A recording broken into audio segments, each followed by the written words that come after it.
sortir de ses compulsions alimentaires, de son alimentation émotionnelle, ce n'est pas compliqué. C'est même assez simple. Mais simple ne veut pas dire facile, parce que je vous entends déjà me dire: «Mais attends, si c'était aussi simple, je l'aurais déjà fait».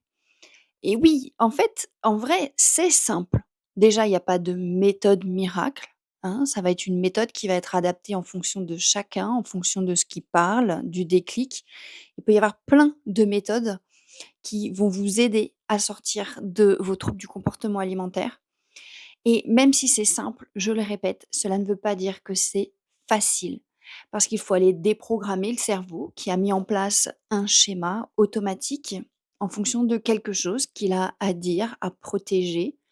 Votre corps aussi, il a engrammé une certaine manière de fonctionner. Donc il est aussi peut-être en mode survie. Donc il ne va pas fonctionner normalement comme d'habitude.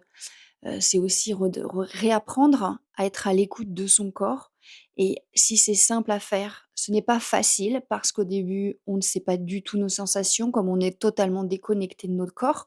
Donc il va faut réapprendre petit à petit à écouter les signaux qu'il nous envoie. Au-delà d'une méthode, pour moi, c'est vraiment l'accompagnant et la manière dont vous vous sentez en relation avec lui qui va, le plus aider dans le fait de sortir de vos troubles du comportement alimentaire.